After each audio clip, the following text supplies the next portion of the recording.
자, 가나안 땅으로 부름받은 아브라함이 이제 가나안 땅으로 들어가게 된 내용이 바로 오늘 내용인데, 뭐랄까요? 하나님을 끝까지 신뢰하지 못했어요.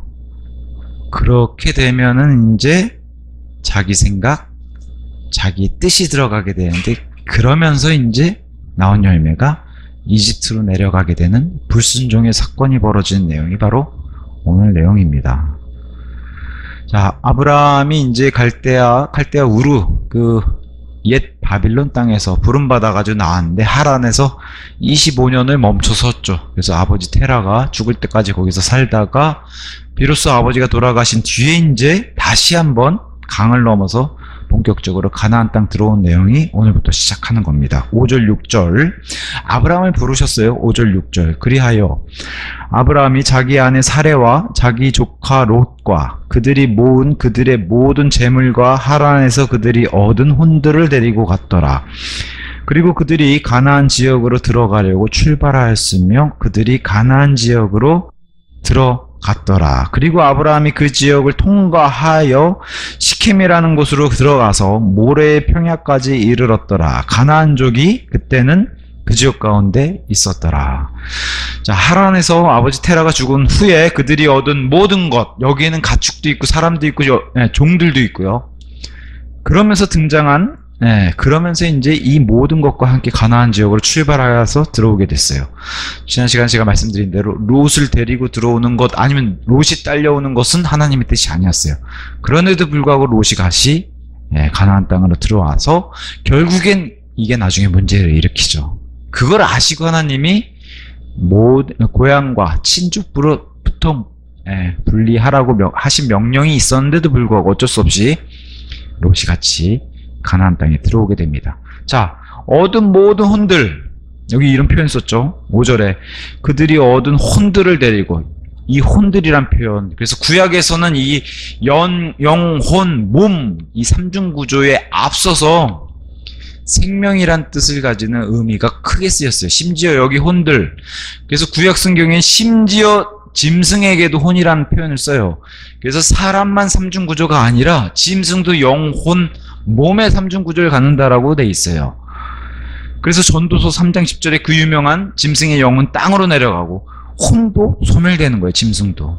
근데 이렇게 짐승이나 사람에게 이러한 혼을 쓴 용례를 가지고 조심해야 될 것은, 여호와의 증인들 이거 봐라, 소멸되는 생명체를 쓴 것이다.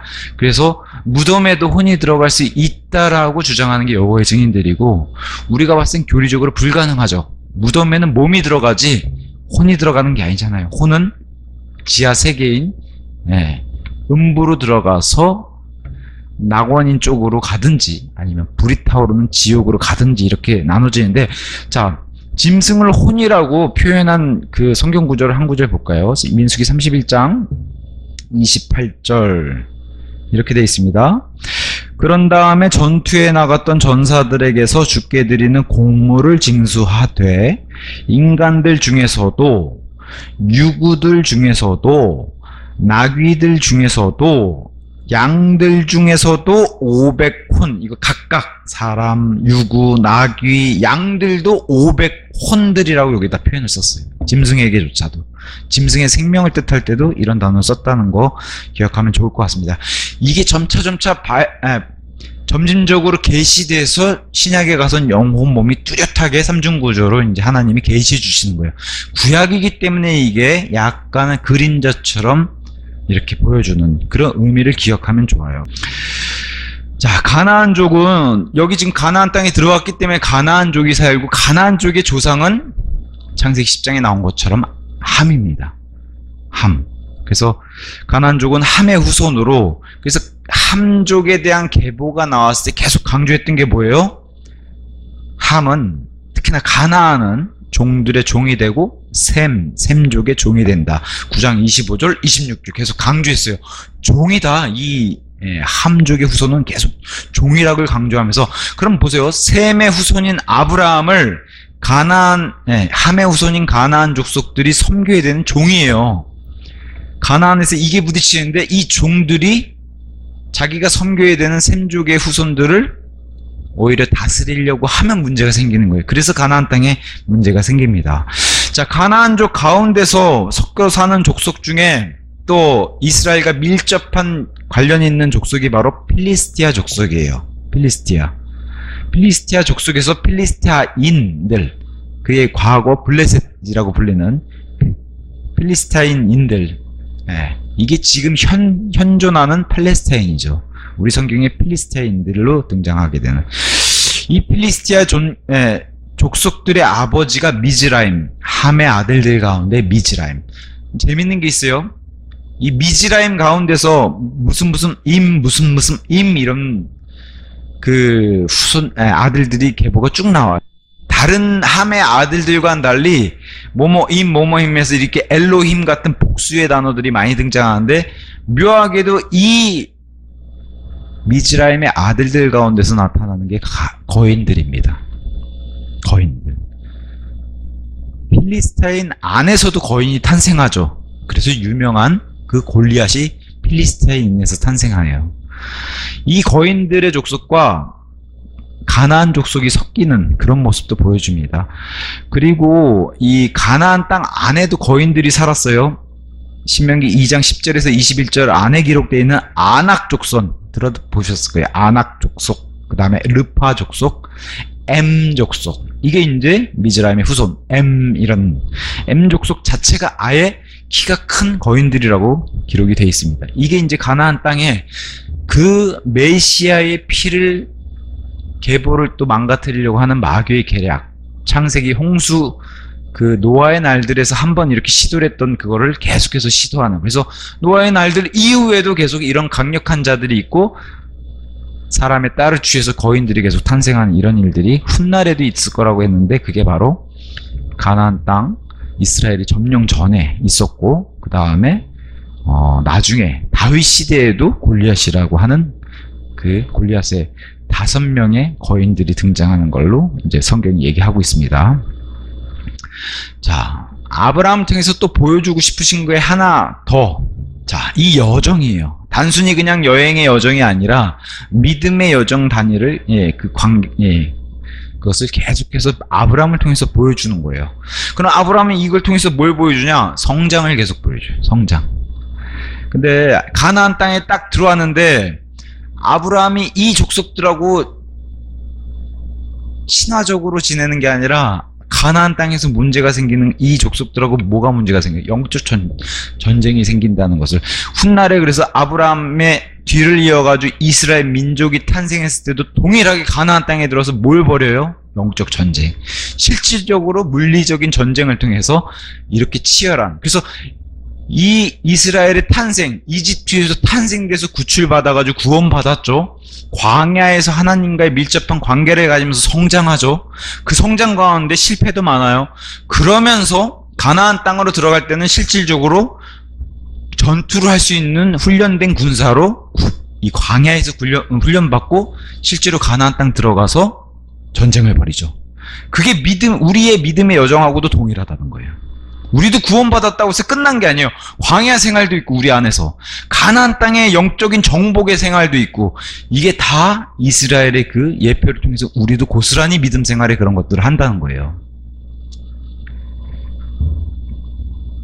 가나안 족속들과 전쟁을 벌이는 것 같은 이런 내용들이 바로 이스라엘의 그런 앞으로의 일을 암시하면서 예표로도 나타났다는 거. 그래서 하나님의 부르심, 자, 이 정도 부르시고 나타나시고 진짜 등장하셨잖아요, 하나님이. 그러면 인생이 끝났을 것 같고 모든 게 다 술술 풀릴 것 같은데 아니라는 거죠. 더 큰 영적 전쟁이 있다는 것을 암시하는 거예요. 하나님이 나타나셔가지고 이걸 다 해결해 주시지는 않는다는 거예요. 그것을 꼭 기억하고, 그래서 7절에 이윽고 주께서 아브라함에게 나타나시어 말씀하시기를 내가 이 지역을 너의 씨에게 주겠노라 하셨느니라. 이에 거기서 그가 자신에게 나타나신 주께 제단을 쌓았더라. 자, 여기 하나님이 모습을 드러내시면서 두 번째 나타나셨어요. 제가 이 땅에 나타나신 하나님이 사람이 눈으로 볼 수 있게 나타나신 분은 다 예수님이라 그랬잖아요. 두 번째 여기 또 나타나셨어요. appear이란 단어 쓰죠. 자, 구약에 등장한 예수님입니다. 예수님이란 이름은 구약에서 구약 사람들은 몰랐지만 여기서 어떤 존재로요? 하나님의 아들이신 분이 나타나신 그런 존재로 나타나신 거예요. 예수님이란 이름으로 나타나신 게 아니라 하나님의 아들. 근데 이분이 장차 예수 그리스도로 오시는 분이라는 거죠. 그래서 성육신 전에 하나님의 아들로 구약 성경에도 꽤 많이 이런 사람의 눈에 등장하신 하나님이 많이 등장합니다. 불타는 떨기나무 가운데서 모세 앞에 등장하셨던 분님이셨고, 다니엘의 세 친구가 불타는 용광로에 들어가서도 그 몸이 하나도 타지 않은 채 거기서도 사람의 아들 같은 분이 등장하셨는데 그분도 예수님이셨고, 자, 이스라엘을 끌고 가나안 땅으로 들어가신 분도 누구라고 얘기해요? 주님의 군대 대장 여호수아, 예수님이셨다는 거예요. 그래서 예수님이란 이름의 뜻은 뭐예요? 헬라어로서 구원자란 뜻이잖아요. 이 단어가 히브리어로는 여호수아예요. 영어로는 조슈아고, 여호와는 구원이시다. 똑같이 구원자란 뜻을 가지고 있어요.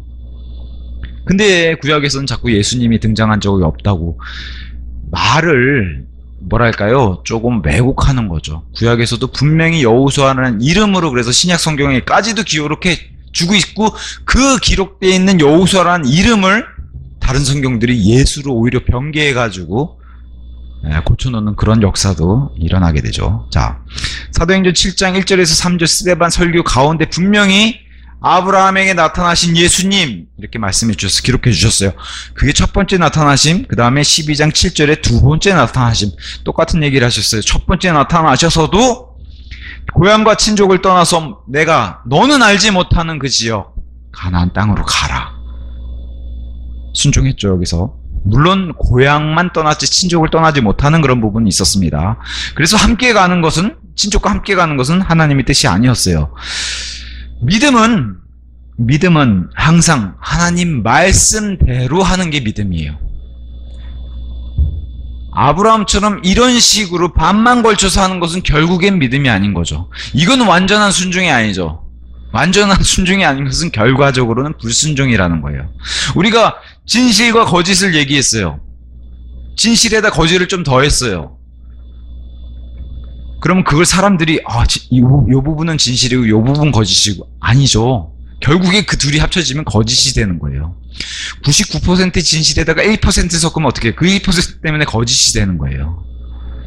그 얘기를 지금 아브라함을 통해서 이게 100% 믿음과 순종이냐? 아니라는 거죠.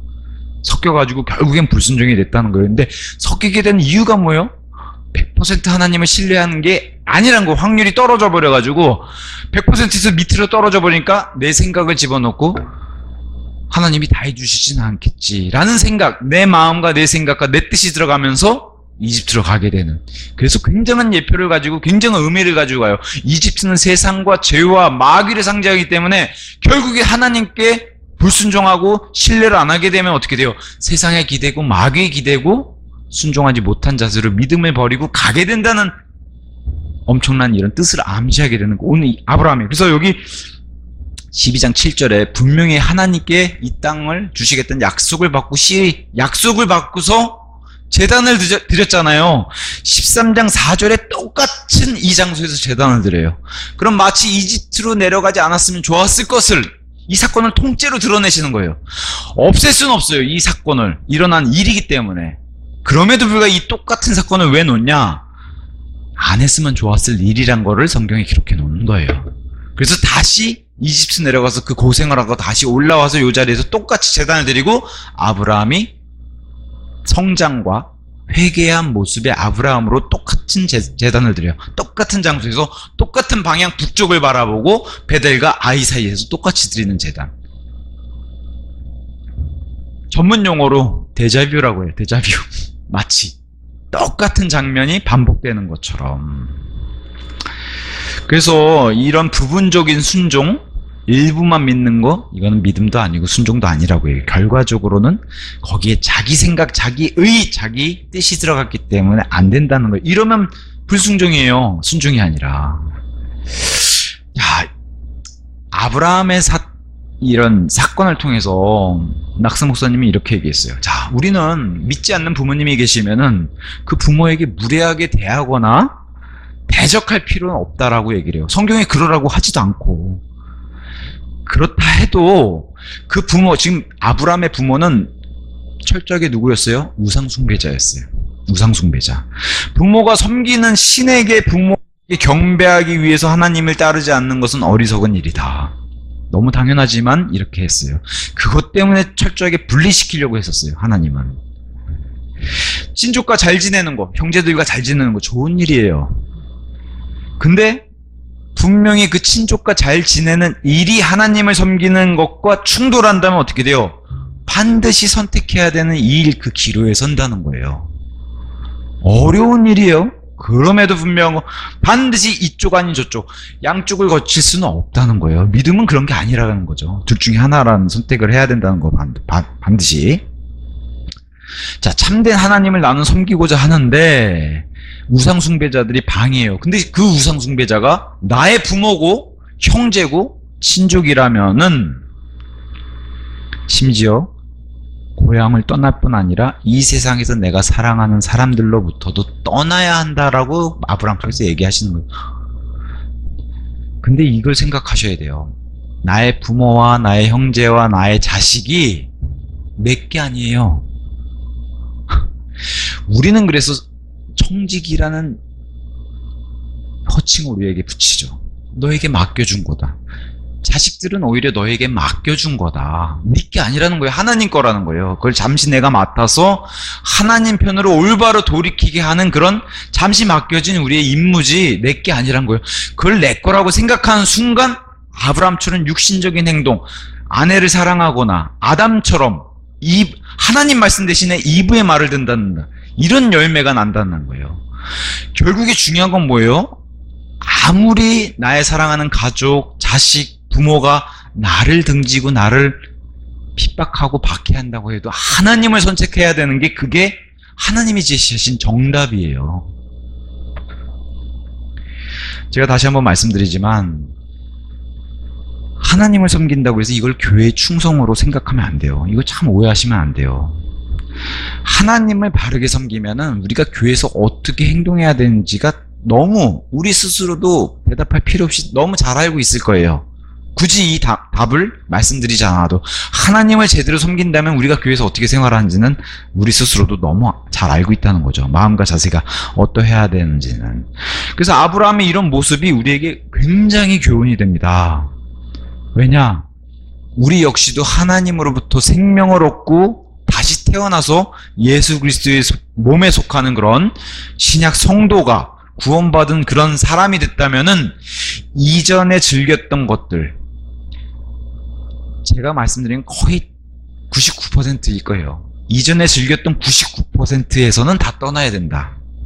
이거 너무 명백합니다. 왜냐? 우리의 열매는 세상적인 것, 육신적인 것, 마귀적인 것을 낼 수밖에 없었기 때문에 구원받기 이전에 했던 것은 다 버려야 되는 게 이게 맞아요. 사도 바울의 고백처럼 다 똥이다. 아무리 사람 눈에 보이기에 경건한 것들이라도. 그래서 이런 내가 즐겼던 것, 내가 사랑했던 것들 곱씹어 보면은 구원받기 전엔 정말 이게 내가 사랑했던 것이 다 하나님을 대적했던 것이구나. 떠나야 된다는 거죠. 자, 낙스 목사님은 이렇게까지 얘기해요. 우리는 구원받지 못한 사람들에게 친절해야 된다. 그리스도인이면 너무 당연한 거죠. 너무 당연한 얘기를 하는 거예요. 불신자들에게, 믿지 않은 사람에게, 구원받지 못한 사람들에게 불친절해야 한다는 말씀은 성경에 없어요. 없어요. 거룩히 구별해서 살라라는 말씀은 있지만 이 사람에게 무례하게 굴고 불친절하게, 그러면 누가 복음을 듣고 누가 하나님의 말씀 듣고 싶어 하겠어요. 그럼에도 불구하고 중요한 것은 내가 복음을 전하거나 진리를 전하기 위해서 이 사람들과 타협해가지고 세상적인 방법으로 내가 끌려 들어가는 것은 그것 역시도 성경에 없다는 거죠. 그런 방법은 타협을 통해서는 진리로 인도할 수 없어요. 절대. 그러니까 세상적인 방법으로 장깨를 부려서 할 수는 없다는 거예요. 성경대로 이 사람들이 어떻게 행동했나. 사도 바울이 왜 어떤 연예인이 내가 콘서트를 열어서 5만 명, 6만 명 모이는데 이런 자리에 콘서트하고 마지막에 복음을 전하면 좋은 거 아닙니까? 그런 그런 장깨를 하나님 모르실 것 같아요. 그런 세상적인 방법으로는 하나님의 역사를 안 하세요.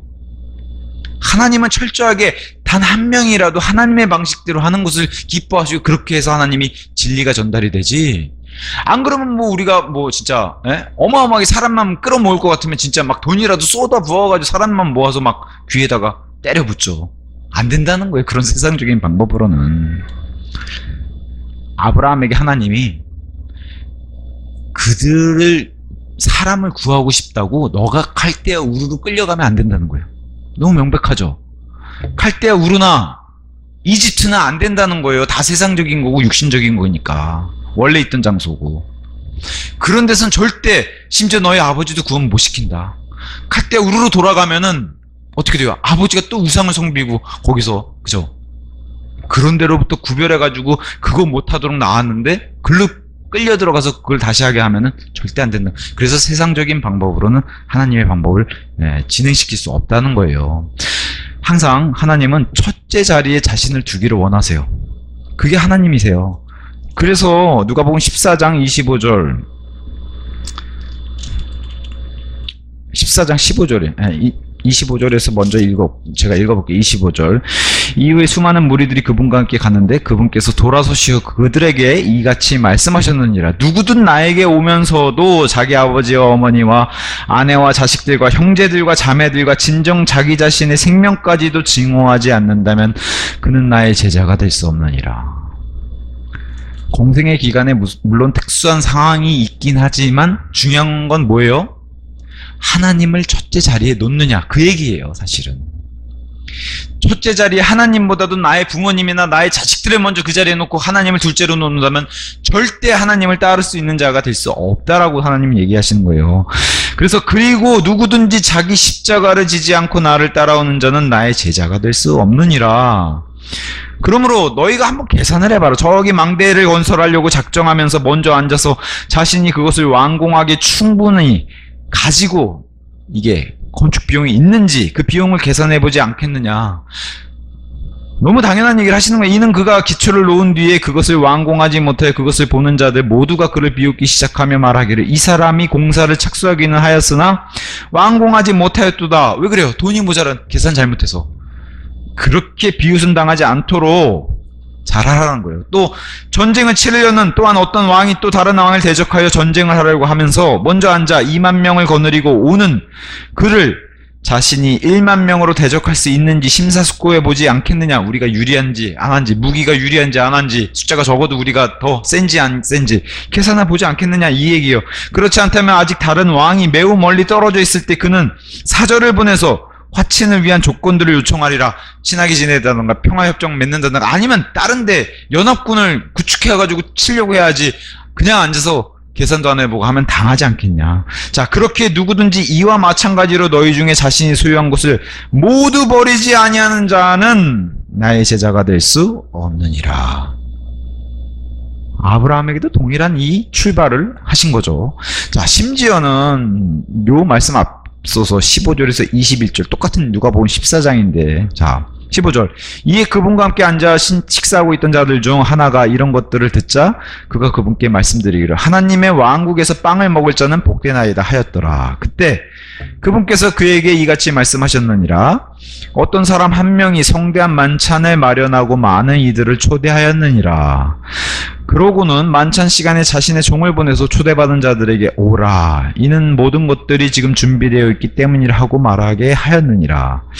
그런데 이제 슬슬 변명하기 시작해요. 그들 모두가 한 마음으로 변명을 내기 시작하였느니라. 첫 번째 사람은 그에게 말하기를 제가 경지를 한 필 구입하였으므로 땅 샀다는 거예요. 제가 가서 그것을 반드시 보아야 할 필요가 있나이다. 제가 당신에게 간구하노니 제 사정을 양해해 주소서. 제가 땅을 샀는데 이 땅이 궁금해가지고 땅 좀 보고 올게요. 이 얘기를 하는 거예요. 그 다음 사람은 제가 5쌍의 소들을 샀으니 제가 그들을 확인해 보러 가나이다. 당신에게 간구하노니 제 사정을 양해해 주소서. 최근에 소를 5마리 사는데 소들이 궁금해지는데 예수님 빨리 다녀올게요. 다음으로 또 다른 이가 말하기를 제가 한 아내와 혼인하 했으니 저 신혼 생활 중이에요. 신혼부부인데 좀 양해해 주시고 제가 예수님 따르는 건 제가 갈 수 없나이다. 근데 예수님이 어떻게 나오나 보세요. 그렇게 하여 그 종이 와서 자신의 소유주에게 이 일들을 알렸느니라. 이 일들을 딱 들으시니까 예수님이 어떻게 반응하나? 그때 그 집의 주인이 진노하셨다. 왜 그래요? 우리 하나님은 질투하는 하나님이세요.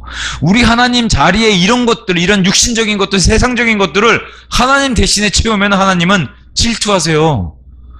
이 얘기를 지금 아브라함에게도 동일하게 하시는 거예요, 지금. 자신을 첫째 자리에 놓고 자신을 첫째로 사랑하기를 원하시는 게 하나님이세요.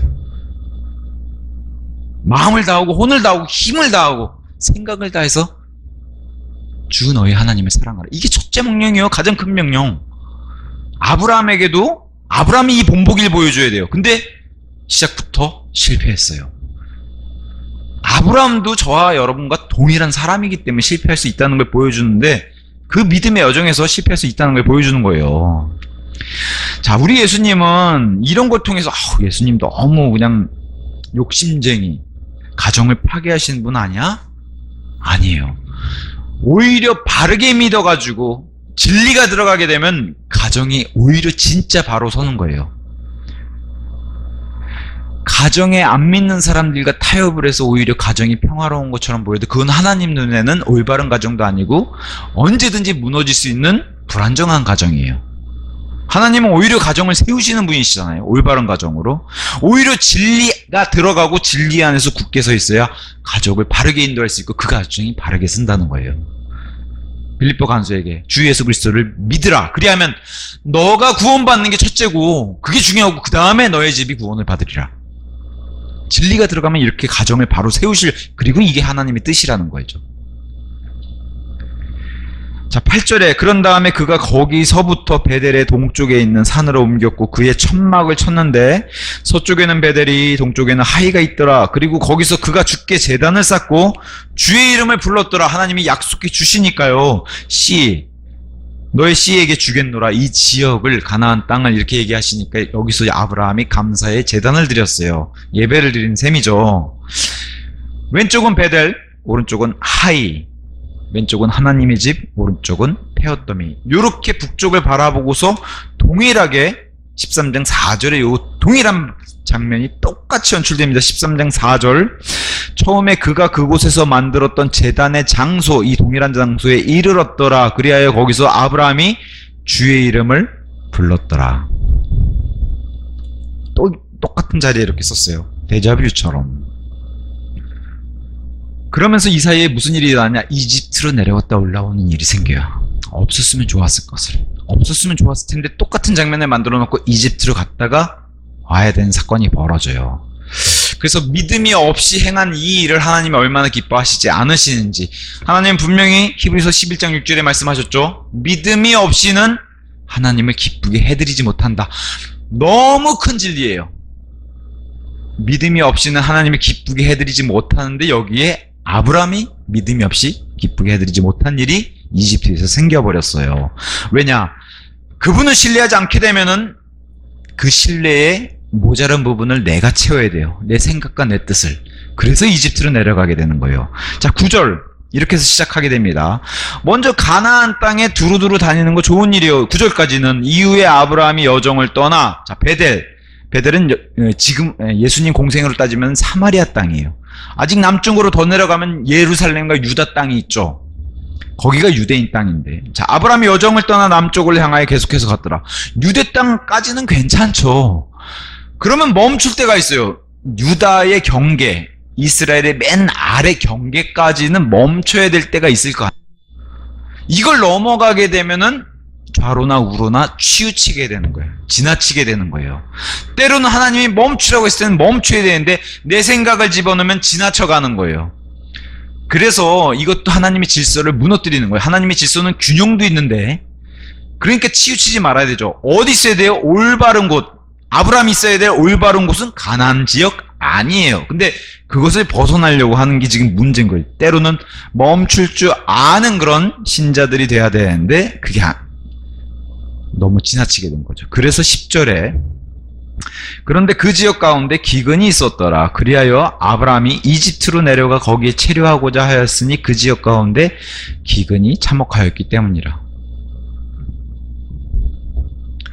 하나님이 가라고 했는데 그 지역에 갔더니 기근이. 근데 이 기근은 아브라함에게는 덮친 게 아니에요. 여기 지금 가나안 땅에 사는 모든 사람들에게 덮친 거예요, 이 기근은. 그러니까 이거는 믿는 사람이든 안 믿는 사람이든 다 닥친 일, 세상의 공통적인 시험이에요, 이게. 고린도전서 10장의 말씀처럼. 그럼 여기서 반드시 하나님께 기대면은, 그리고 하나님은 그걸 원하세요. 그럼 하나님이 반드시 여기서 빠져나올 길을 주실 텐데, 아브라함은 뭘 했어요? 하나님께 구하지 않고 자기 생각으로 아유 여기 기근 들었으니까 안 되겠네. 그러면 이런 데서 무슨 일이 생겨요? 아, 하나님이 가라 그랬더니 이게 뭐야? 이집트에 먹을 게 많다니까 거기 잠깐 내려갔다 와야겠다. 살러 가는 게 아니라 잠시 치료하러 갔던 것임에도 불구하고 하나님을 기쁘게 해드리지 못했어요. 왜? 믿음이 없었기 때문에. 불신이 생기면. 그래서 여기서 하나님은 가나안 땅에 남는 게 순종인데 떠나게 되니까 불순종이 나온 거예요. 하나님이 신뢰하지 않는 데서, 이런 데서 문제가 생긴 거죠. 그래서 이 기근을 믿음의 시험이라고 얘기해요.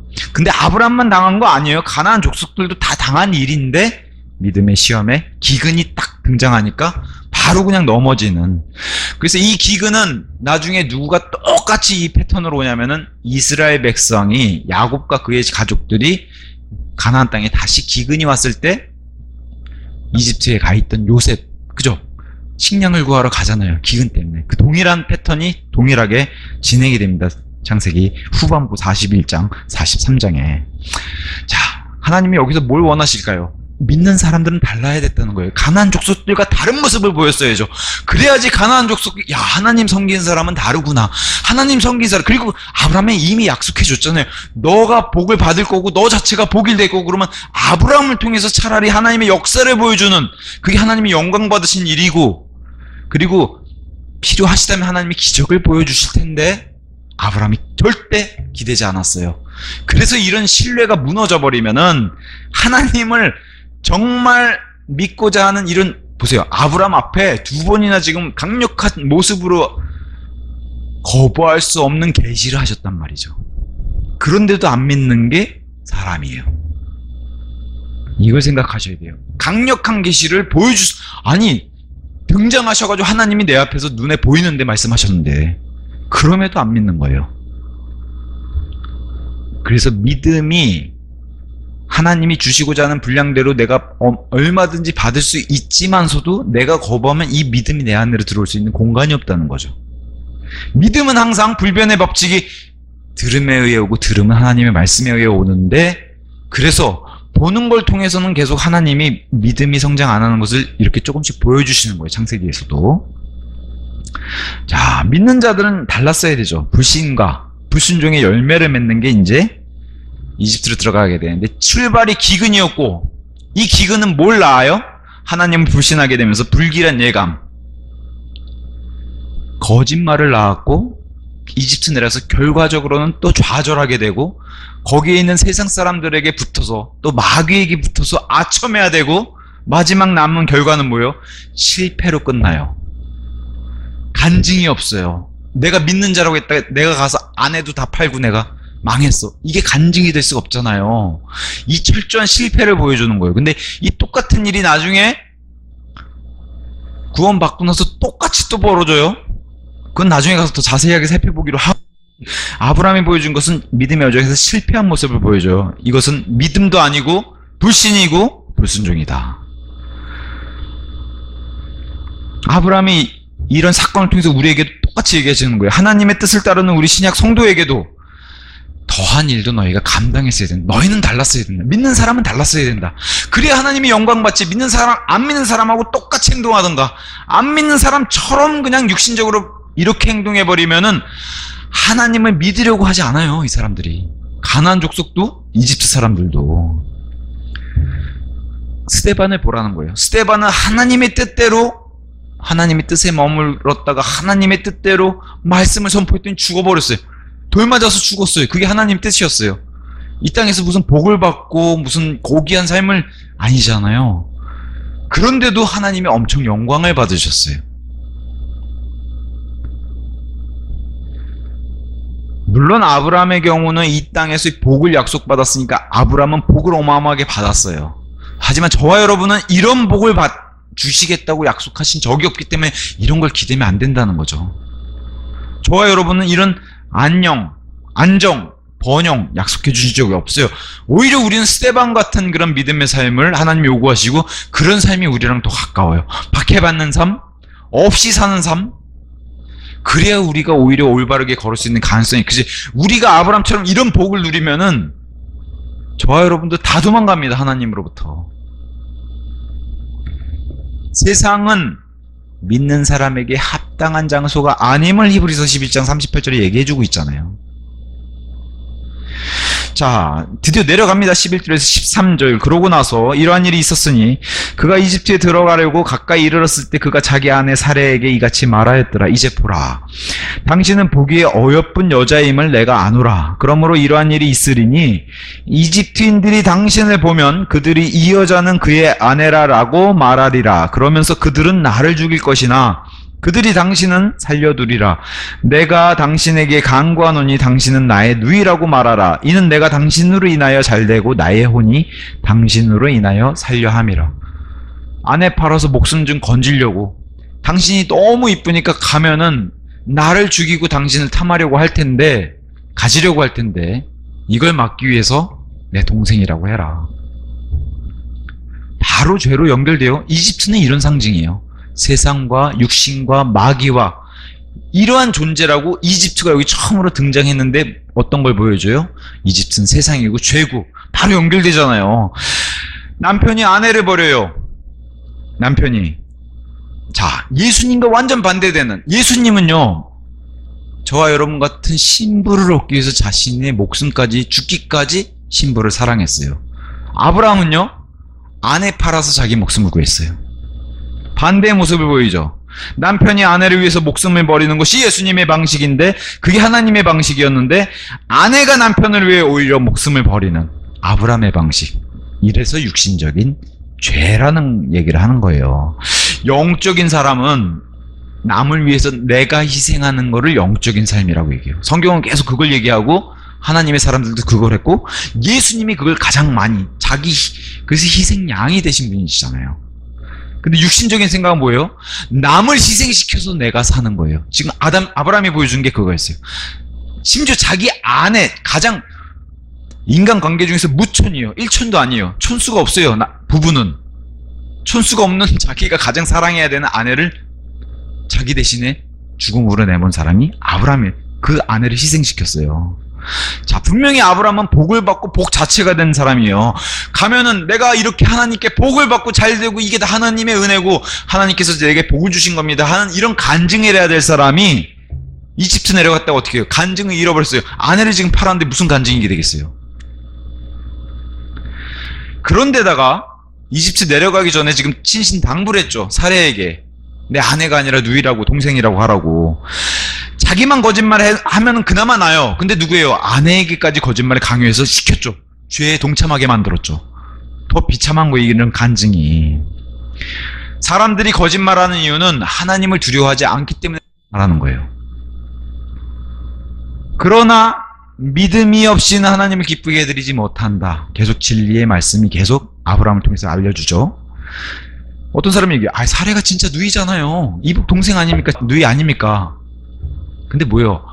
반은 진실이 맞아요. 근데 반은 거짓이죠. 아내기도 하잖아요. 그럼 뭐 이 둘이 섞이면은 결과적으로 이집트 사람에게 실제로 내 동생도 맞습니다 하면 그게 맞아요? 거짓이에요. 그래서 반은 진실이고 반은 거짓이면 결과는 거짓이 돼버렸어요. 여기서도 똑같이 아내를 통해서 내 혼이 구원받길 원한다. 내 혼이 당신을 인해서 내가 살길 원한다. 라고 했죠. 여기서도 혼이라는 단어 등장했는데 역시 사람의 생명 그 자체를 얘기하는 용례로 여기서도 등장한 겁니다. 자, 14절에서 16절 그랬더니 결과가 그러고 나서 이러한 일이 있었으니 아브라함이 이집트로 들어갔을 때 이집트인들이 그 여자를 보았는데 그녀가 몹시 어여뻤더라. 파라오의 통치자들도 그녀를 보았으며 파라오 앞에서 그녀를 칭찬하였더라. 그리하여 그 여자가 파라오의 집안으로 인도되었더라.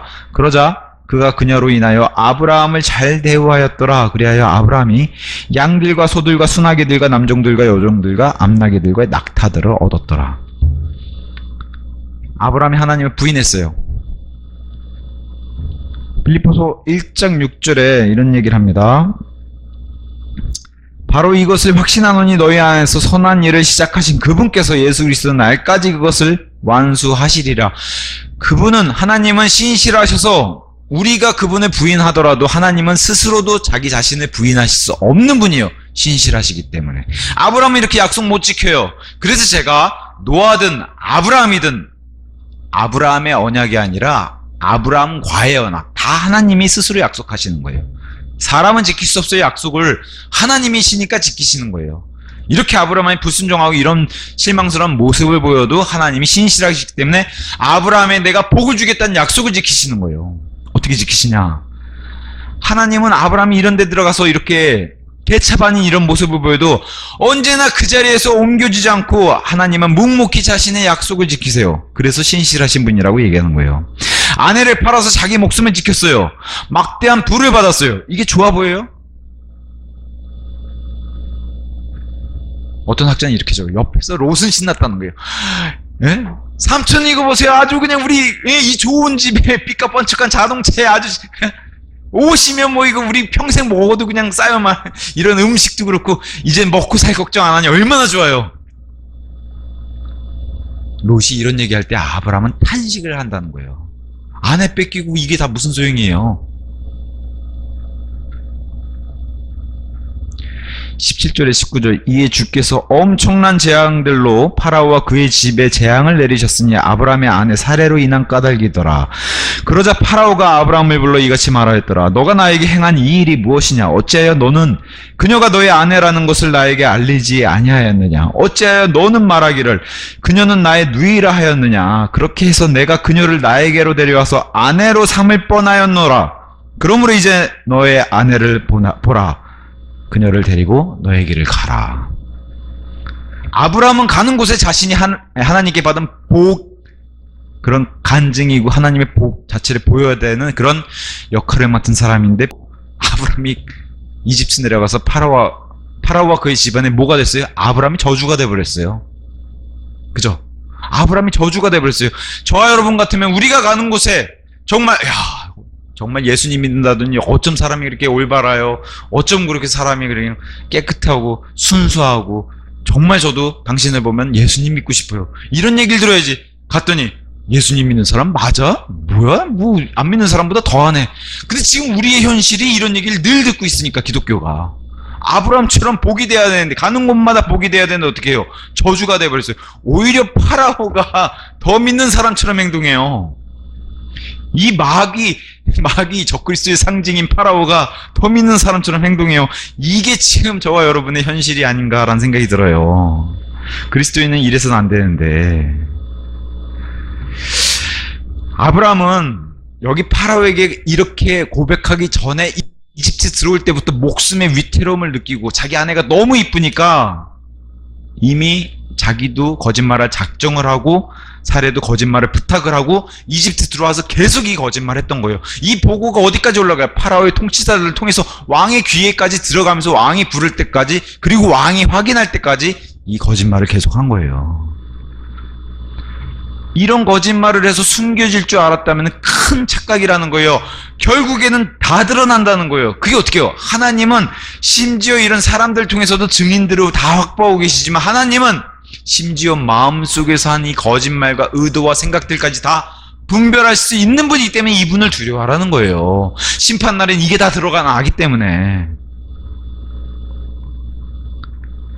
오히려 파라오가 하나님의 재앙들을 받고 경고를 받아서 오히려 이 사람이 겸손해져 버렸어요. 하나님의 뜻을 따라버렸어요. 순종해버렸어요. 아브라함은 불순종하는데 파라오가 순종해요. 그 아내를 돌려보내라. 아브라함에게. 그의 아내이기 때문에 아브라함과 그의 아내를 돌려보내라. 이상한 광경이 돼버렸죠.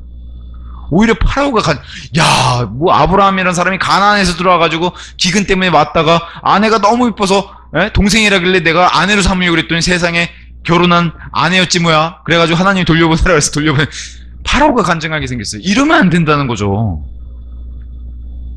이러면 무슨 얘기 들어요? 나는 믿는 사람이 그렇게 정직하지 못하고 이렇게 거짓말, 나는 그런 하나님 안 믿고 싶습니다. 이런 얘기 듣지 않겠어요? 파라오도 똑같은 얘기. 아브라함 당신이 섬긴 하나님 나는 안 믿고 싶다. 당신처럼 이런 모습 보이고 거짓말하고 우리에게 신들이 없냐? 우리도 신들이 많은데 뭐하러 그러면 당신이 섬기는 그 하나님을 내가 믿겠냐? 이런 모습 보이면 안 된다는 거죠. 그래서 실패라고 얘기하는 겁니다. 그 불신자로부터 이런 얘기 들으면 어떻게 돼요? 얼굴이 빨개지고 머리 위에 수출 올린 것처럼 뜨끈뜨끈해지는 거예요. 부끄러워서. 아브라함이 지금 파라오 앞에서 그렇지 않겠어요? 20절부터 이제 13절 2절까지요. 그리고 파라오가 자기 사람들에게 그에 관한 명령을 하였더라. 이에 그들이 그의 아내와 함께 그가 소유한 그 모든 것과 함께 내보냈더라. 그런 다음에 아브라함이 이집트에서 나와 올라갔으니 그와 그의 아내와 그가 소유한 모든 것과 자신과 함께한 롯이 남쪽으로 들어갔더라. 그리하여 아브라함이 가축들과 은과 금에 있어서 몹시 부유하였더라. 하나님은 이렇게 불순종한 아브라함에게도 자신이 한 약속 때문에 들어가서 받았던 이 부유한 재산들은 다 가지고 나오게 마련해 놓고, 근데 심지어 이것은 나중에 이스라엘 백성이 이집트에서 고생하고 노예 생활하다가 나올 때 막대한 부를 챙겨서 나오죠. 그 예표로도 암시로도 이렇게 보여줬습니다. 그러면서 3절과 4절에 그리고 그가 남쪽에서부터 베델에까지 이르러 그의 여종들을 계속하였는데 베델과 하이사이 곧 초기에 자신의 천막이 있던 장소에 이르렀고 처음에 그가 그곳에서 만들었던 제단의 장소에 이르렀더라. 그리하여 거기서 아브라함이 주의 이름을 불렀더라. 다시 원상태죠. 데자뷰.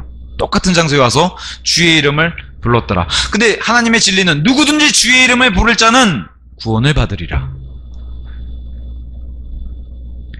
다시 주께 제단을 쌓던 그 장소에 와서 주의 이름을 불렀어요. 주의 이름을 부른다는 것은 주의 그분의 전인격적인 것을 놓고 불렀다는 소리예요. 그래서 다시 원상태로 돌아왔지만 없었으면 좋았을 일을, 이집트에 가서 한 일을 보이고서 하나님께 돌아와서 회개해서 주를 부르는 장면이에요. 이게 성경이 말하는 회개는 잘못했습니다가 아니에요. 그건 출발일 뿐이에요. 잘못했습니다가 아니라 아브라함처럼 잘못했습니다 하고 하나님께 돌이켜서 나아오는 게 회개예요. 주의 이름을 부르는 겁니다. 나와서. 그리고 아브라함이 보여줬던 이런 회개의 장면 뭐예요? 이집트를 완전히 떠나죠. 세상을 완전히 떠나죠. 육신으로부터 완전히 돌아서죠. 마귀로부터 완전히 돌아서죠. 이게 회개예요. 걸치질 않아요. 걸칠 수도 없고. 그걸 아브라함 통해서 보여주는 겁니다. 자, 성경 말씀의 진리는 사람이 무엇을 뿌리든지 그가 그것 또한 반드시 거둔다는 거예요. 뿌린 대로 거둔다는 거예요. 육신을 이렇게 뿌렸으니까 아브라함이 뿌린 대로 거뒀는데 이거는 완전히 상처의 흉터가 되죠. 자신도 죄를 짓고 심지어는 이렇게 기록으로 남겨서 셀 수 없이 많은 사람이 이 아브라함의 믿음의 실패를 봤어요. 근데 이것조차도 숨기지 않고 하나님이 기록으로 남겨주셔서 너희는 그러지 마라. 저와 여러분도 이러지 말라고, 육신적인 삶을 살지 말고 불신하지 말고 하나님을 불순종하지 말라고 이렇게 기록을 남겨주신 거예요. 여기 지금 누가 딸려왔어요? 롯이 딸려왔어요. 지금 소돔에서 만약에 아내를 구하지 않았다면은 이집트에서 아내를 구하지 않았다면 롯은 분명히 소돔 들어가서 아내를 구했어요. 그래야지 소돔에서 탈출할 때 아내가 있었기 때문에. 자, 아브라함도 그렇고 롯도 그렇고 둘 다 함족의 후예인 이집트 여인이나 소돔 여인을 아내로 맞았을 때 또 육신적인 열매를 맺어서 하나님이 기뻐하지 않은 일들이 생겨요. 그래서 이스마엘이 탄생하고 롯은 보세요. 소돔송에 푹 빠져 살아가지고, 그죠? 나중에 아내는 아예 소금 기둥이 돼버리고 둘 다 구원받았어요. 그럼에도 불구하고 그런 육신적인 모습에서 하나님이 기뻐하지 않은 일이 발생을 한다는 거예요. 이렇게 뿌린 대로 거둔다는 겁니다. 롯의 눈에는 소돔이 정말 아름다운 주의 동산, 에덴 동산 같이 보여서 그쪽으로 푹 빠져버렸어요. 나오지도 못했어 나중에. 아브라함은 하갈이라고 하는 이집트 여인, 지금 나올 때 같이 데리고 나왔거든요. 종으로. 그 여인을 둘째 부인으로 맞아들이면서 아브라함의 가정, 미래, 후손들까지 다 망쳐버렸어요. 그래서 그 하갈에서 태어난 이스마엘의 후손들, 지금 저렇게 중동에 있는 아람 민족들 다 망쳐버리는 셈이 돼버렸어요. 그래서 이렇게 중요한 얘기를 합니다. 가지 말아야 할 곳에 가서 하지 말아야 할 일을 한 아브라함을 통해서 육신을 심으면 항상 육신을 거두게 된다는 사실을 하나님이 알려주시고 이걸 잊지 말라고 창세기 시작부터 이렇게 기록해 주는 겁니다. 말씀 정리하고 결론을 맺을게요. 약속의 땅, 가나안 땅으로 다시 돌아와서 같은 일, 주께 제단을 쌓고 주의 이름을 부르는 같은 일이 반복이 돼버렸어요. 제단을 쌓고 주의 이름을 부르면서 하나님의 뜻을 돌아와서는 철저하게 깨달았겠죠, 아브라함이. 근데 이런 일이 또 반복된다는 게 저와 여러분 같은 아브라함도 보통 사람이라는 거예요. 하나님의 이집트 내려갔을 때도 하나님의 보호가 없었다면 아브라함의 인생은 실패로 끝나고 간증도 없는 그런 삶을 해서 그저 그런 삶으로 그냥 끝났을 거예요. 근데 하나님이 강권적으로 개입하죠. 강권적으로 사라를 건들지 못하게 하죠. 강권적으로 또 아브라함을 끄집어내죠. 그렇게 해서 이집트를 다시 탈출하게 만들어 주시는데 이게 구원이에요. 이집트로부터 탈출시키는 게 이게 구원이에요. 아브라함도 이렇게 끄집어내고 야곱도 끄집어내고 나중에 이스라엘 백성도 이렇게 끄집어내고 심지어 예수님도 탄생하셔가지고 이 땅에 이집트 잠시 내려갔다가 끄집어내면서 내가 나의 아들을 불러내었노라. 그 유명한 말씀을 하시는 거예요. 이렇게 끄집어내면서 자신의 계획도 이루어 나가시고 아브라함도 지켜주셨어요.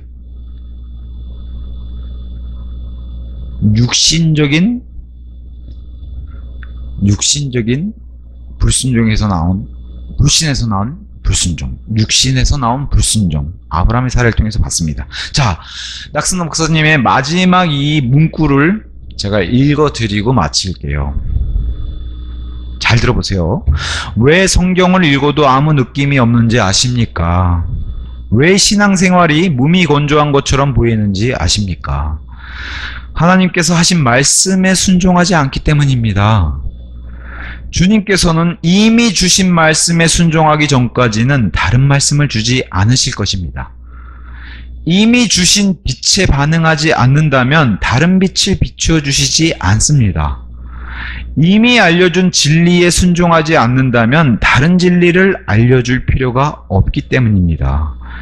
우리는 더 강력한 설교를 원하지만 이미 주신 말씀에 순종하지 않는다면 아무리 강력한 설교를 들어도 소용이 없습니다. 만일 자신의 신앙생활이 재미가 없고 무미건조한 것 같다면 하나님께서 하신 명령에 순종하지 않은 것이 있는지 스스로 돌아보시기 바랍니다. 여기까지 하고 마치도록 하겠습니다.